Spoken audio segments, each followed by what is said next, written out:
어떻게 하면 우리가 열매 맺는 생활을 할 수 있겠습니까? 열매 맺는 가정, 열매 맺는 사업, 열매 맺는 인간관계, 모든 인생은 열매를 맺어야지. 열매 맺지 아니하면 소용이 없어요. 오늘 열매 맺는 삶에 관해서 말씀을 해드리고자 합니다. 어떤 얼빠진 사람이 씨를 뿌리러 나가서 씨를 길거리에다가 뿌리고 있습니다. 여러분, 그런 사람을 바라볼 때 얼빠진 사람이라고 하겠습니까? 도란 사람이라고 하겠습니까? 정신 나간 사람 아닙니까? 길거리에다가 씨를 뿌리고 있으니까 새들이 와서 다 먹어버렸습니다. 또 좀 모자란 사람은 밭을 갈아엎어 놔서 돌을 다 추려내고 부드러운 흙에 씨를 뿌려야 되는데 큰 돌멩이만 전부 골라내고 작은 돌멩이는 귀찮다고 그대로 내버려 두고 거기에다가 씨를 뿌리니까 빨리 싹이 나나 뿌리가 깊이 못 들어가니까 햇빛에 말라서 죽어버리고, 또 다른 게으른 사람은 가시능쿨이 우거진 곳에 그대로 내버려 놓고 씨를 쫙쫙 뿌려 놓으니까 가시 기운에 전부 씨가 녹아버리고 말았습니다. 그러나 현명한 사람은 옥토에다가 씨를 뿌렸습니다.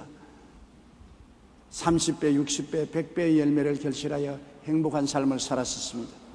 오늘 우리는 이와 같이 옥토에 씨를 뿌릴 수 있는 사람이 되기 위해서 씨 뿌리는 사람 자체를 한번 분석해 봐야 되겠습니다. 첫째로, 길거리에 씨를 뿌린 사람은 사명감이 없는 사람을 말하는 것입니다. 인생에 사명감이 없는 사람 말입니다. 인생에 사명감이 없다는 것은 삶의 목표가 없는 사람입니다. 어디를 향해서 뛰는지 자기도 모르고 남도 모릅니다. 목표 없는 삶을 사는 사람, 사명감이 없는 사람인 것입니다.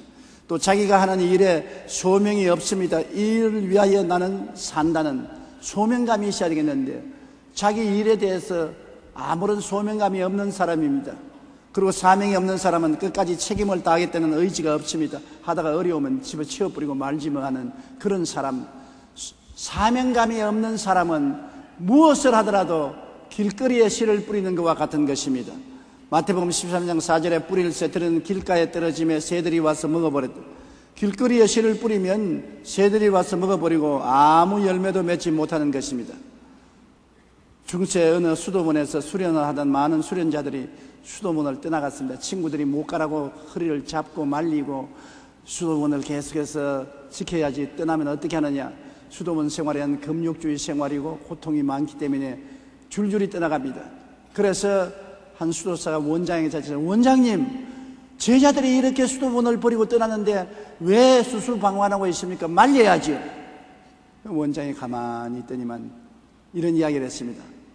한 사냥꾼이 개를 데리고 토끼 사냥을 갔는데 개들 중에 한 마리가 토끼를 보고서 고함을 치고 쿵쿵 짖으면서 뛰어가니까 다른 개들은 토끼를 보지도 못하면서 전부 뒤따라서 짖고서 뛰어가다가 가시밭길을 만나고 바위길을 만나고 험한 길을 만나니까 그만 다 뿔뿔이 헤어지고 말았다. 그러나 토끼를 본 이 사냥개는 끝까지 토끼를 향해서 뛰어가서 결국 토끼를 잡았다. 인생의 목표를 가지고 사명을 가진 사람은 끝까지 일을 추구해서 완성을 하나, 남이 다 하니까 나도 따라서 해보자고 목표도 없고 사명감 없이 뛰어가는 사람은 중도에 탈락하고 만다고 수도 원장이 말했다는 이야기를 읽어본 적이 있는 것입니다. 여러분, 인생을 살면서 사명감을 가진다는 것이 굉장히 중요합니다. 결혼 상담을 하기 위해서 저에게 찾아오는 사람들이 가끔 있습니다. 이런 사람을 사위로 삼으면 되겠습니까? 이러한 처녀를 며느리로 삼으면 되겠습니까? 그런 질문을 합니다. 가장 중요한 것은 사명감이 있는 남자, 사명감이 있는 여자를 택해야 된다는 것입니다. 가정을 이루겠다는 목표가 뚜렷하고 가정을 이루는 것이 내 소명이라는 것을 알고 책임을 질 줄 아는 사람이 되면은 그러한 사람은 훌륭한 신랑감이 되고 훌륭한 신부감이 됩니다만, 남이 다 장가가고 시집가니까 나도 따라서 가보자, 결과야 어떻게 될지 내가 책임질 거 있냐, 좋으면 좋고 안 좋으면 집어치워버리고, 그렇게 하는 사람은 사명감이 없기 때문에 절대로 성공적인 가정을 이룰 수 없고 좋은 남편, 좋은 아내가 될 수 없는 것입니다. 여러분, 사명감이 있는 사람이 되어야 모든 일에도 성공을 합니다.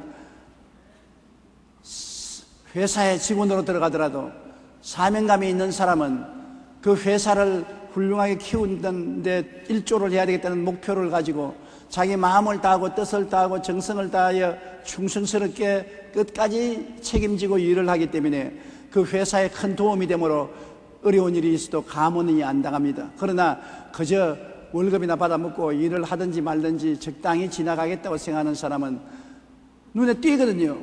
나중에 가문 대상이 되어서 회사가 어려워지면 곧장 가문되고 마는 것입니다. 우리는 인생을 살 때 사명감을 마음속에 품고 살아서 우리가 하는 일에 반드시 열매를 맺을 수 있어야만 되는 것입니다. 길거리에 뿌리는 씨를 뿌리는 사람처럼 목표도 없고 소명감도 없고 책임도 없이 사명감 없이 행하는 사람은 절대로 인생에 성공할 수 없는 것입니다. 많은 주의 종들이 복음을 증거하러 나와서 실패하는 이유는 사명감이 없기 때문인 것입니다. 예수를 믿고 주의 종이 되어서 나오면은 목표가 뚜렷해야 되는 것입니다. 내가 하나님을 위해서 어떠한 일을 해야 되겠다는 목표가 뚜렷하고 그 마음속에 그를 위해서 목숨을 바치는 헌신이 있고 충성이 있으면 목회에 성공할 수 있지만은 그냥 다 목사하니까 나도 한번 따라서 목사해보자고 목회 길로 나와서 목표도 없고 소명도 없고 책임감도 없이 목회하면은 목회자로서 실패하는 것입니다. 사도행전 20장 24절을 우리 다 같이 한번 읽어보십시다.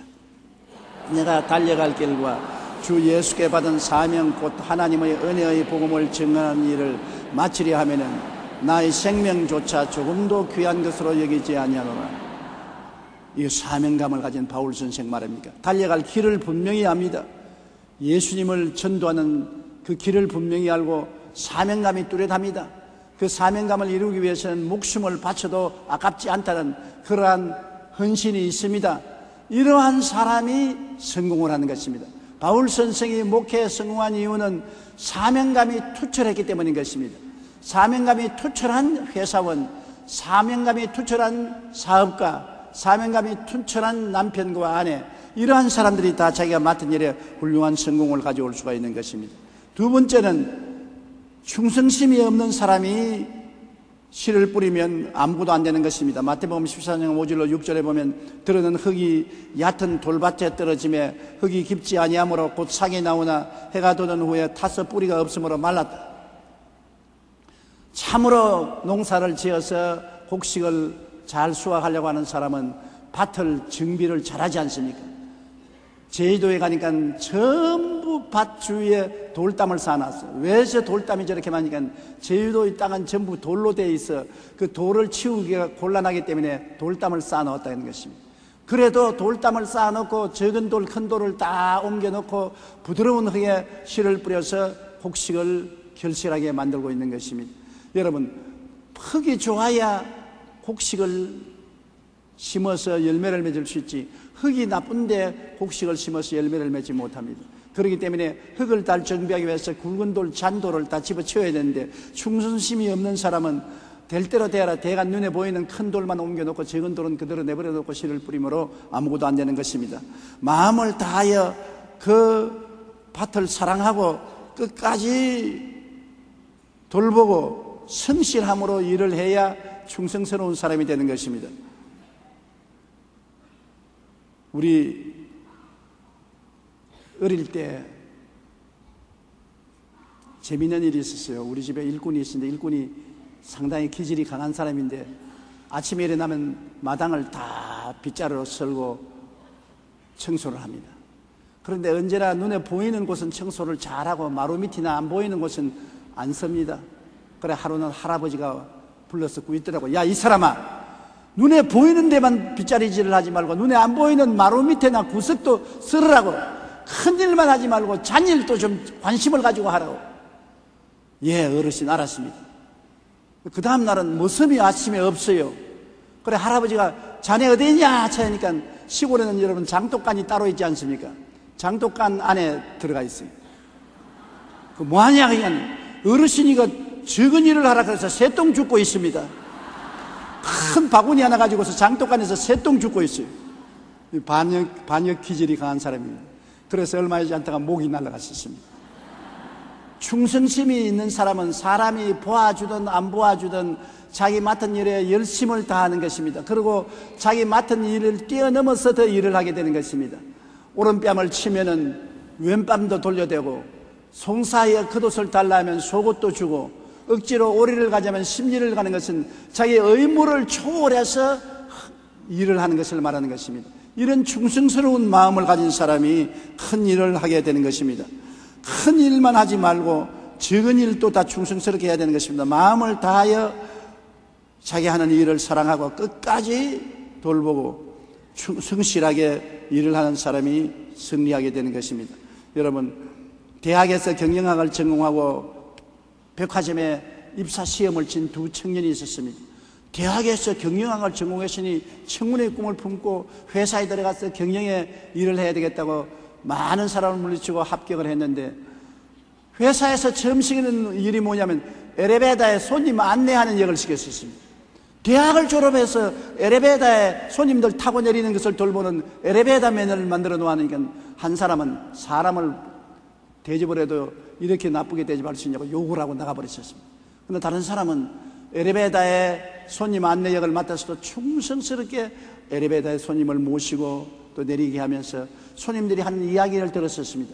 백화점에서 엘리베이터에 손님들은 물건에 대한 여러 가지 평가를 하는데 그 물건에 대한 평가를 자세히 들어서 굉장한 지식을 얻었습니다. 그래서 그는 아침 일찍 일어나서 저녁 늦게까지 엘리베이터에서 충성스럽게 일을 하니까 사장이 눈에 띄어서 이 사람을 과장, 국장, 그 다음에 높은 자리로 매니저까지 올라간 것입니다. 그리고 그가 매니저에 올라가서 열심히 일을 해서 그 백화점을 성공시키고 나중에는 백화점을 여러 개 세워서 백화점 왕이 되었는데 그 사람의 이름이 J.C. 페니인 것입니다. 그는 백화점 엘리베이터 안내원으로서 적은 일에 사용되었으나 원망하지 않고 충성했습니다.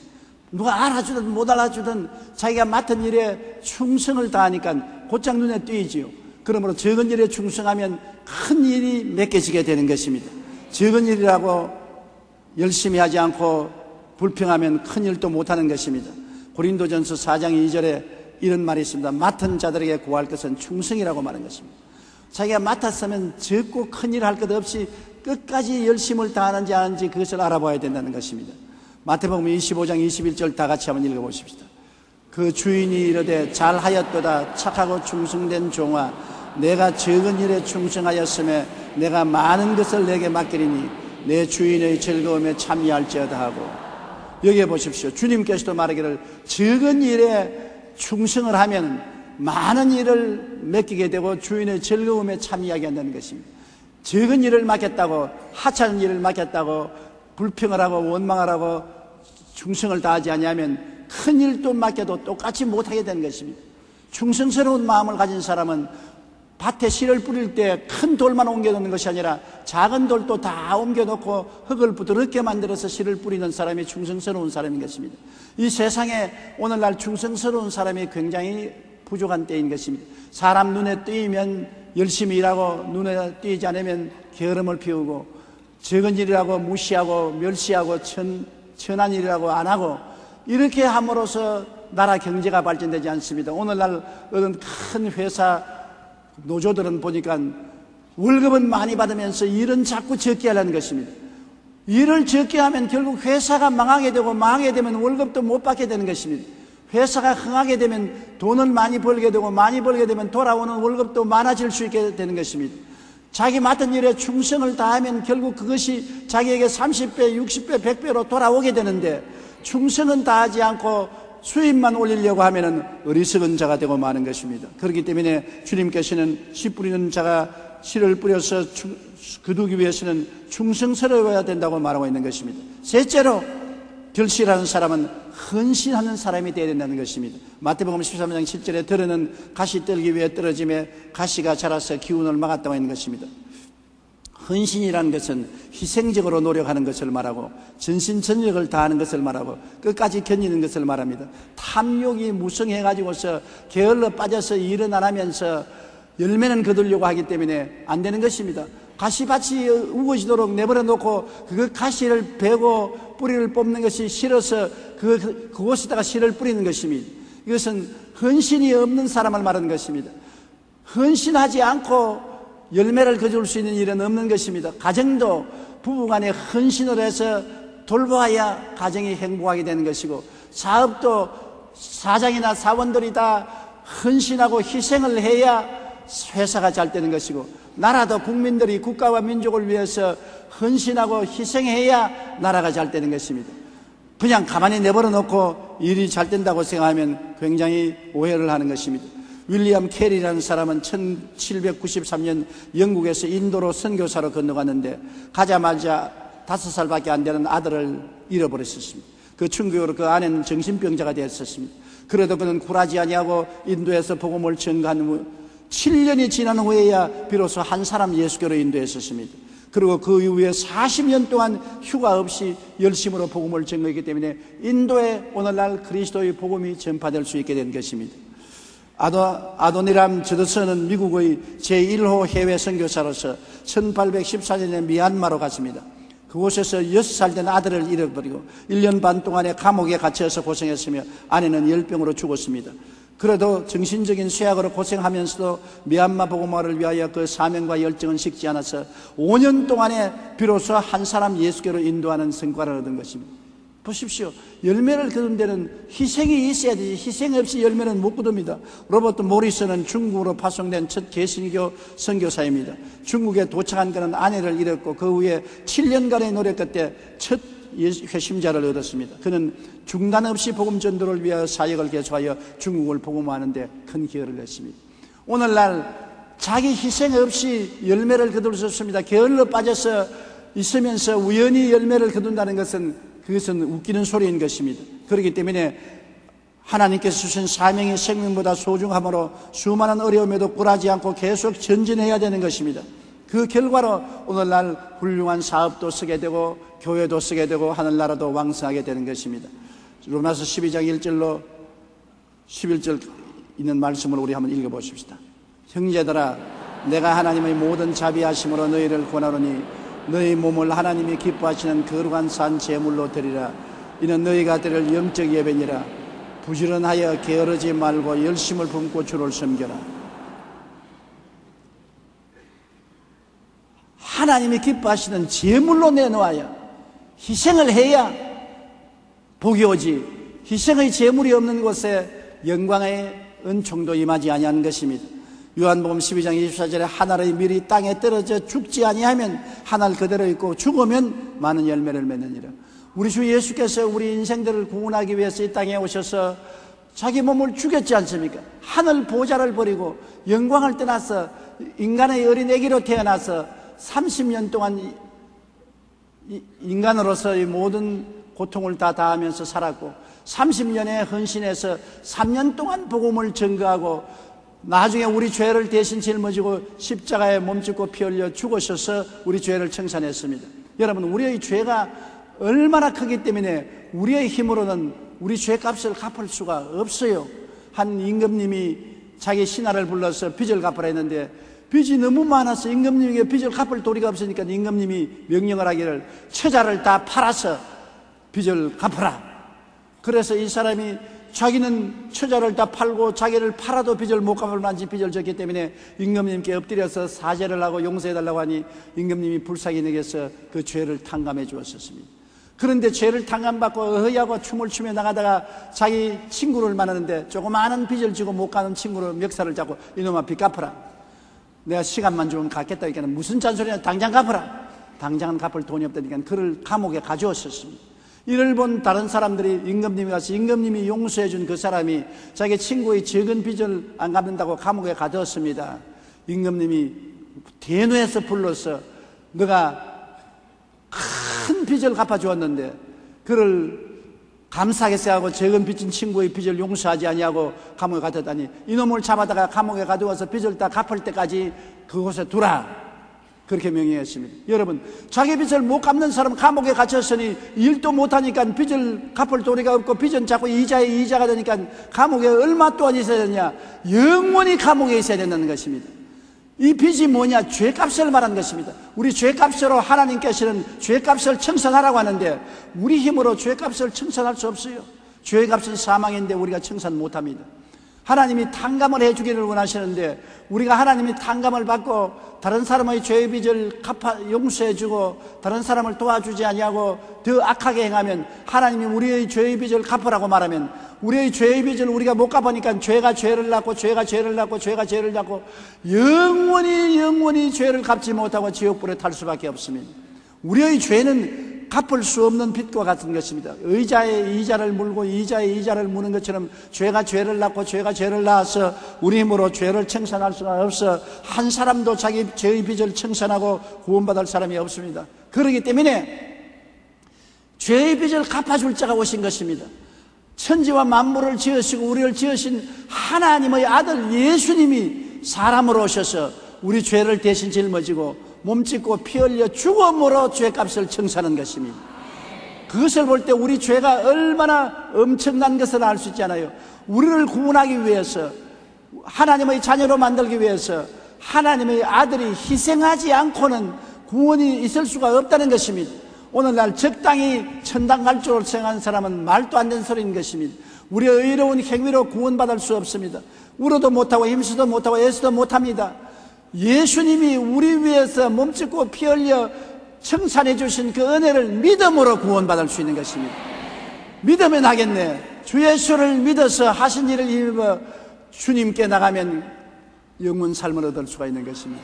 그렇기 때문에 우리가 구원을 주신 하나님의 은혜에 얼마나 감사해야 될지 모르고 구원은 오직 예수를 믿음으로 말미암아 얻을 수 있다. 주님께서 우리를 구원하기 위해서 이렇게 희생을 했다는 것을 우리가 알고 우리 구원이 우리에게는 값없이 받는 것이지만 하나님은 엄청난 희생을 했다는 것을 우리가 알아야 되는 것입니다.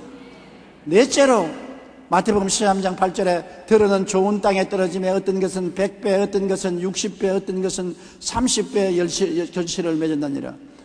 자, 이렇게 결실을 맺는 열매를 맺게 하는 농부는 어떤 사람일까요? 그는 사명감이 있고 충성심이 있고 헌신하고 농사 짓는 것을 기쁘게 생각하고 게으르지 않고 열심을 품고 즐겁게 농사를 지었기 때문인 것입니다. 가정의 농사, 사업의 농사, 내가 직장의 농사도 사명감 가지고 충성심을 가지고 헌신적으로 즐겁게 일해야 열매를 맺지 그렇지 않고는 결코 열매를 맺을 수가 없는 것입니다. 어떤 건축 회사에 한평생을 일하고 은퇴를 한 목수가 있었습니다. 사장님이 그 목수를 불러서 고맙다고 한평생 고생을 많이 했으니 수고했다고 그래서 퇴직금도 툭툭이 주고 칭찬도 해주고 표창도 해주었습니다. 그러면서 사장님이 나가는 사람은 여보세요 좀 오세요. 이미 은퇴를 하고 퇴직금도 받았지만은 내가 집을 하나 잘 짓고 싶은데 마지막으로 집 한 채 짓는데 헌신해 줄 수 있습니까? 아니 가만히 생각하니까 기분이 나쁘거든. 내가 이미 은퇴하고 퇴직금도 받고 나가는 사람 보고서 또 집 한 채 지어달라니 고약하다. 그러나 여태까지 인연이 있어서 안 지어줄 수가 없어서 사장님 지어보죠. 그러니까 사장님 한 말이 내가 아주 귀하게 설 집인데 재료를 아끼지 말고 돈도 아끼지 말고 잘 지어달라고 하니까 속으로 나가면서 내가 미쳤는가 보다. 이미 퇴직도 하고 퇴직금도 받았는데 지시견대로 좋은 재료 가지고 집을 잘 지을 필요가 있냐. 그래서 집을 짓는데 재료도 제일 나쁜 재료를 갖다 집도 아주 태풍이 불면 날아갈 정도로 판자친 것이 집을 지었습니다. 그래 집을 다 지어놓고 난 다음 사장님이 와서 사장님 분부대로 집을 지었으니 집을 인수하십시오. 아니 그거 내가 인수할 걸 아니냐. 그럼 뭐 할 겁니까? 자네가 우리 회사 위해서 너무나 오래 고생했기 때문에 자네에게 선물로 주려고 내가 지은 집이 있어요. 그 목공은 그 자리에 주저앉아 버렸었습니다. 왜냐하면 끝까지 그가 그 회사에 대한 사명감과 충성심과 희생을 가지고 즐거움으로 집을 지었더라면 박 터졌을 것인데 일생을 그는 살면서 그렇게 살았는 것입니다. 사명감도 없이 충성심도 없이 헌신도 하지 않고 할 수 없이 입에 불칠하기 위해서 일했기 때문에 그것이 나중에 심은 대로 거둔다고 자기에게 돌아오게 된 것입니다. 사람이 무엇으로 심든지 그대로 거둔다고 말한 것입니다. 갈라디아서 6장 7절로 9절을 우리 다 같이 한번 읽어보십시다. 스스로 속이지 말라. 하나님은 업신여김을 받지 아니하시나니 사람이 무엇으로 심든지 그대로 거두리라. 자기의 육체를 위하여 심는 자는 육체로부터 썩어질 것을 거두고 성령을 위하여 심는 자는 성령으로부터 영생을 거두리라. 우리가 선을 행하되 낙심하지 말지니 포기하지 아니하면 때가 이름에 거두리라. 포기하지 아니하고 끝까지 사명감 가지고 충성스럽고 희생적으로 즐거움을 가지고 일을 하면은 거두게 되는 것입니다. 그러나 이와 정반대되는 이야기가 하나 있습니다. 가난한 청년이 귀족의 집에서 정원사로 일을 하는데 아주 아침에 일찍 와서 저녁에까지 정원의 나무들을 잘 가꾸고 꽃들을 잘 돌보고 난 다음 나무를 심어놓은 화분에 아름다운 조각을 합니다. 조각을 열심히 땀을 뻘뻘 흘려가면서 하고 퇴근 시간은 지났는데도 조각을 하고 그림을 그리는. 그래야 주인이 와서 야, 이 사람아, 이렇게 한다고 내가 월급 들을 줄 알아? 정원사면 정원만 돌보고 말지 뭘 정원에 조각을 하고 그림을 그리고 이렇게 하니까, 주인님, 내가 월급을 더 받으려고 하는 것이 아닙니다. 내가 이 정문을 돌보는 이상 이 정문은 내 정문과 같습니다. 내 생명과 같습니다. 그러므로 내가 이 정문을 참으로 이 나라에서 제일 아름다운 정문으로 만들겠다는 사명감을 가지고 내 마음속에 충성스럽게 헌신적으로 일을 하는 것입니다. 그러므로 주인님 돈 더 달라고 할까봐 걱정하지 마십시오. 주인님은 기특하거든요. 하루 이틀도 아니에요. 늘 아침에 일찍 일어나서 저녁 늦게까지 정문을 돌보고는 조각을 하고 그림을 그리고 아름답게 정을 가꿉니다. 그래서 주인이 너 아주 보통 사람이 아니고 이런 훌륭한 사람이 되겠구나. 그래서 미술학교로 보내서 장학금을 주어서 공부를 시켰습니다. 미술학교에 가서 공부를 하고 나와서 이 사람은 나중에 누구냐? 세계적인 조각가인 미켈란젤로가 되는 것입니다. 미켈란젤로라면 모르는 사람이 없지요. 그러면 이렇게 될 수 있는 것은 자신이 맡은 일에 기쁨으로 충성을 다할 때 귀한 열매를 맺을 수 있는 것입니다. 자기가 맡은 일에 자기 것이라고 생각하고 사명감을 가지고 나는 이 일을 위해서 부름을 받았다. 이 일을 이루고야 내가 사는 보람에 있던 사명감을 가지고 적고 큰 일을 끝까지 충성하고 희생적으로 봉사하며 즐거움을 가지고 일하면 성공하게 되는 것입니다. 오늘날 일의 성공과 실패는 그 사람의 지혜와 총명과 모략과 재능과 지식이 얼마나 많은 것보다도 사람됨에 있는 것입니다.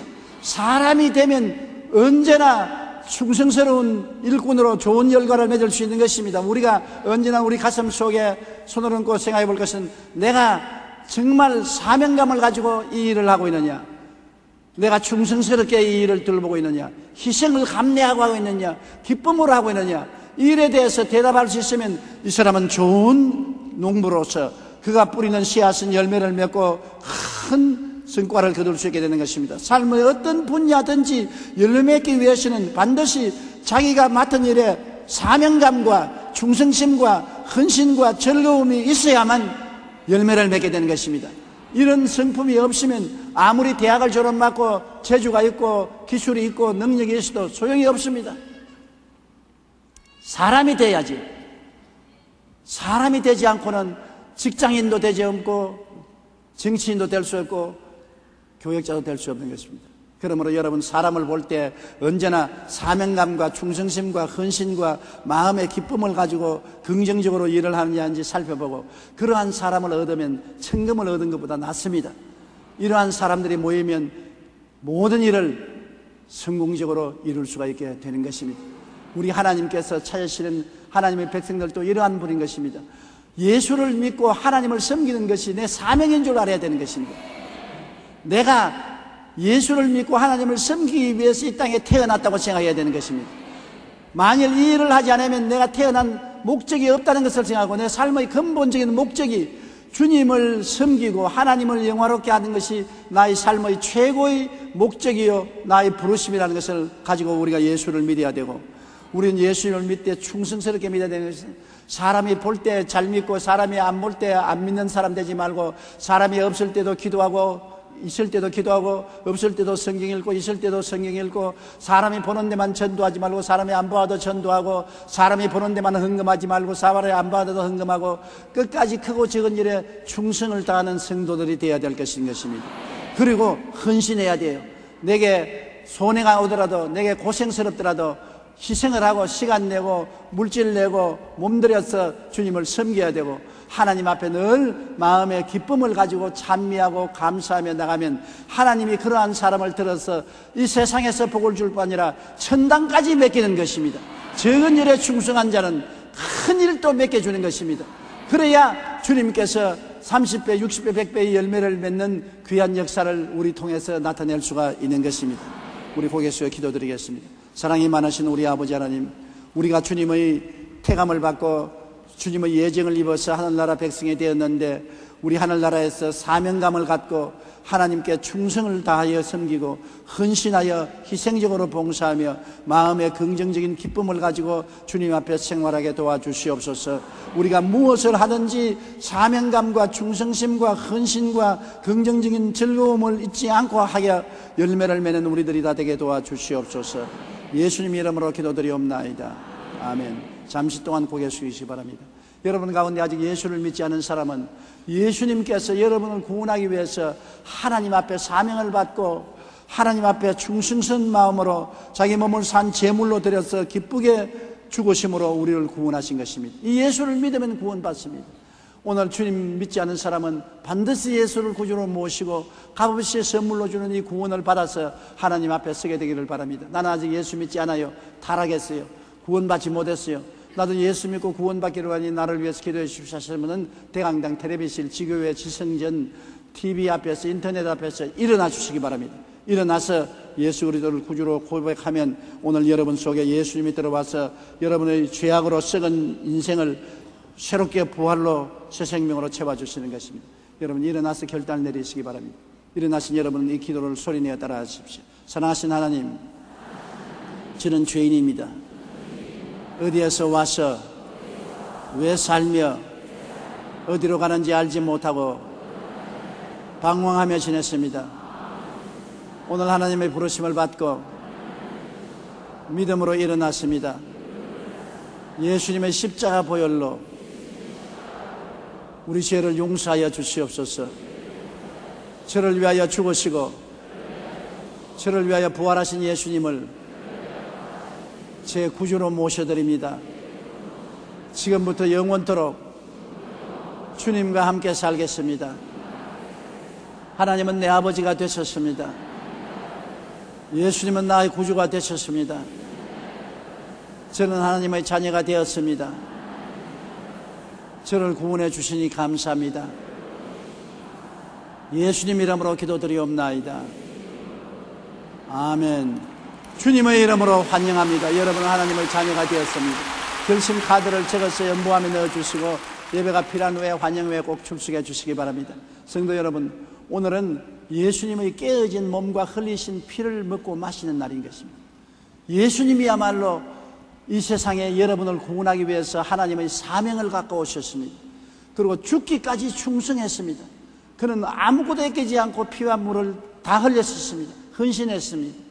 주님은 여러분과 나를 기쁘게 구원하기를 원하시는 것입니다. 그러므로 예수를 구주로 모시면 우리가 값없이 구원을 받지만 실상은 값이 너무나 비싸기 때문에 우리가 지불하지 못했을 따름인 것입니다. 엄청나게 값이 비싼 것은 공짜로 받습니다. 햇빛은 너무 비싸니까 공짜로 받죠. 공기도 너무 비싸니까 공짜로 숨 마시죠. 물도 너무 비싸니까 가공비만 우리가 내지 물 자체는 돈 안 내고 마시죠. 부모의 사랑이 너무나 크니까 대가를 지불하지 않고 공짜로 부모 사랑받고 고맙다고 생각하는 사람이 너무나 많지 않아요. 너무 비싼 것은 돈을 계산할 수 없기 때문에 값없이 받습니다.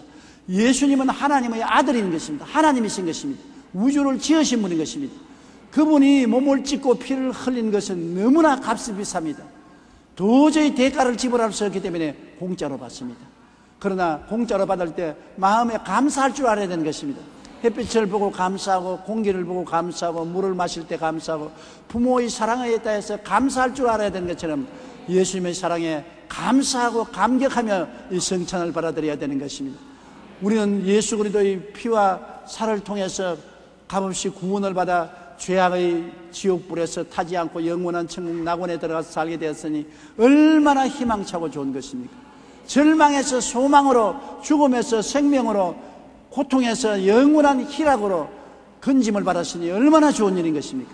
그러므로 오늘 이 성찬을 의미 있고 가볍게 받아들여서 여러분의 생애 속에 큰 변화가 다가오기를 바람하지 않습니다. 우리가 성찬을 가볍게 받아들이기 위해서 마음을 다하기 위해서 충성스러운 마음을 모아 통성으로 기도하십시다. 사랑하시는 우리 아버지 하나님, 하나님 아버지 은혜와 사랑을 진심으로 감사하고 찬송합니다. 주께서 우리와 같이 계시고 주님께서 우리를 돌보아 주셔서 깨닫고 회개하고 주님 중심으로 서는 우리들이 되기에 부족함이 없도록 도와주시옵소서. 날 사랑이 많으신 아버지 하나님, 우리 마음속에 너무나 감사가 없고 메마르고 하나님 앞에 원망 불평한 죄를 용서하여 주시옵소서. 용서하여 주시옵소서. 주님은 몸을 찢고 피를 흘려 우리를 위해서 십자가에 죽으셨고 하나님은 외아들을 주시기까지 사랑하셨는데 우리는 조그만 일에 원망하고 불평하고 탄식한 죄를 용서하여 주시옵소서. 우리 아버지여, 아버지의 은혜를 감사하고 예수님이여, 예수님의 은혜와 사랑에 감사합니다. 영광을 홀로 받아 주시옵소서. 찬양을 홀로 받아 주시옵소서. 그저 감사합니다. 그저 감사합니다. 그저 감사합니다. 그저 감사합니다. 할렐루야. 예수께서 이르시되 내가 진실로 진실로 너희에게 이르노니 인자의 살을 먹지 아니하고 인자의 피를 마시지 아니하면 너희 속에 생명이 없느니라. 내 살을 먹고 내 피를 마시는 자는 영생을 가지고 마지막 날에 내가 그를 다시 살리리니 내 살은 참된 양식이요 내 피는 참된 음료로다. 내 살을 먹고 내 피를 마시는 자는 내 안에 거하고 나도 그 안에 거하나니 살아계신 아버지께서 나를 보내시며 내가 아버지로 말미암아 사는 것 같이 나를 먹는 그 사람도 나로 말미암아 살리라. 이것은 하늘에서 내려온 떡이니 조상들이 먹고도 죽은 그것과 같지 아니하여 이 떡을 먹는 자는 영원히 살리라. 사랑이 많으신 우리 하나님 아버지, 영원히 사는 떡을 주심을 감사합니다. 주의 살을 먹고 주의 피를 마시면 주님이 우리 안에, 우리가 주님 안에 하나가 되어 살게 됨을 감사합니다. 우리 아버지 하나님 있으여 우리는 하나님의 이 크신 은혜를 받고도 감사하지 못하고 불평, 원망, 탄식하고 살은 죄를 회개합니다. 내 아버지 하나님, 아버지는 아들을 주셨고 아들은 몸짓고 피를 흘려 주셨는데 아버지 하나님께 감사하지 아니하고 기도 응답 못 받는다고 원망 불평하고 좋은 일이 없다고 원망 불평할 때가 너무나 많았으니 용서하여 주시옵소서. 주님을 감사하고 찬양합니다. 오늘 주의 살과 주의 피가 우리 속에 들어가서 그리스도의 형상을 담게 도와주시옵시고 죄악의 옛사람을 벗어버리고 새사람이 되게 도와주시옵시고 성령 충만, 믿음 충만, 은혜 충만, 기적 충만하게 도와주시옵시고 심신의 병든 자는 성찬을 뗄 때 다 고침을 받게 도와주시옵소서. 하나님의 영광이 나타나게 도와주시옵소서. 예수님 이름으로 기도드리옵나이다. 아멘. 찬송가 281장 부르면서 성찬에 참여하겠습니다.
자 일세 심히 사모하니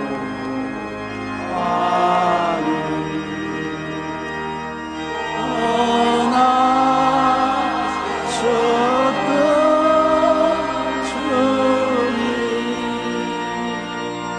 속히 세상 다스리올 때 한가히 되겠네. 우리 그때까지 십자가를 지고 주의 자비 함과 은혜 널리 전파하세. 찬송가 378장 부르겠습니다.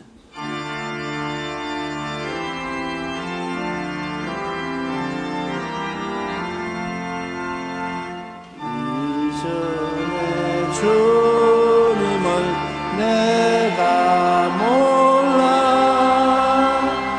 영광의 주님을 비방했다. 지극한 은혜 내게 넘쳐 날 불러주시니 고마워라. 나 받은 달란트 얼마론가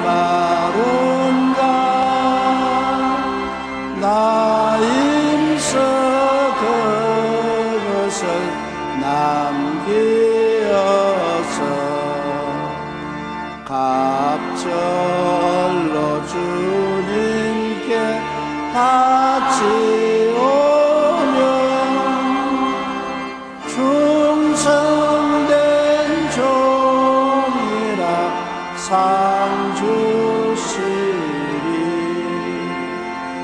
전하고 무능한 나에게도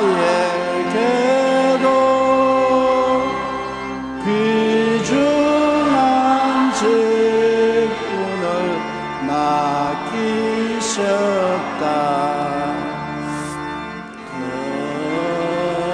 내 고맙고 고마워라. 이 생명 바쳐서 충성하리.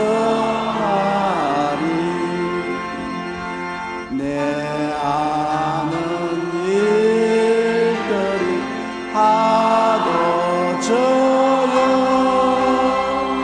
큰 열매 눈앞에 안 되어도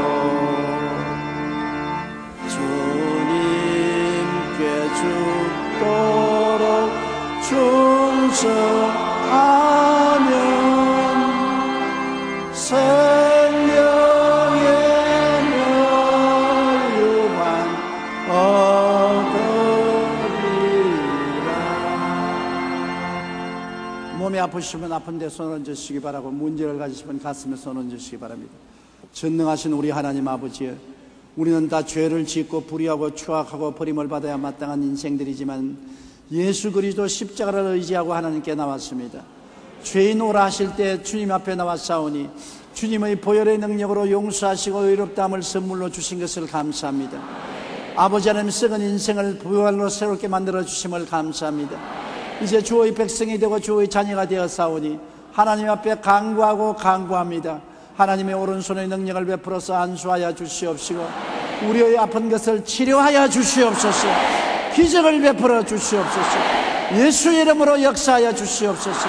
제가 채찍에 맞음으로 너희가 나음을 입었다고 하셨사오니 주님 채찍에 맞으신 공로로 우리 성도들 손을 얹는 곳마다 치료하여 주시옵시고 하나님의 기사와 이적으로 채워주시고 주의 능력으로 임하여 주시옵소서. 나사렛 예수 이름으로 명하노니 모든 질병은 사라질지어다. 물러가라, 물러가라, 물러가라. 치료함을 입어라. 예수 이름으로 고침을 받을지어다. 건강하게 될지어다. 수고하고 무거운 짐을 주 앞에 내려놓았었습니다. 개인 문제, 자녀 문제, 가정 문제, 생활 문제, 문제 많습니다. 아버지 하나님께 내려놓아사오니 아버지 돌보아 주시옵시고 문제를 해결하시고 평안을 주시옵시고 복을 허락하여 주시옵시고 은혜를 베풀어 주시옵소서. 우리 아버지의 은혜가 임하여서 모든 문제가 다 해결되게 도와주시옵시고 주의 영광이 임하게 도와주시옵소서. 사람으로 할 수 없는 것 하나님이 할 수 있사옵니다. 아버지 앞에 기적을 기대하고 나왔사오니 아버지 앞에 꿈을 가지고 나왔사오니 아버지 앞에 입을 넓게 열고 나왔사오니 채워주시옵소서. 채워주시옵소서. 채워주시옵소서. 예수님 이름으로 문제는 해결될지어다. 해결될지어다. 기적이 일어나게 될지어다. 소망이 이루어질지어다. 꿈이 이루어지게 될지어다. 하나님 아버지 우리 기도를 응답하시고 우리에게 은혜를 베풀어 주심을 감사합니다. 내 아버지 하나님 있으여 주의 은혜를 받아서 열매 맺는 삶을 살게 도와주시옵시고 우리 주님 앞에 더 충성하고 더 헌신하고 더 희생하고 더 사명감을 가지고 일하는 우리들이 되게 도와주시옵시고 아버지 앞에 잘했다 칭찬받는 우리들 다 되게 도와주시옵소서. 예수님 이름으로 기도드리옵나이다. 아멘.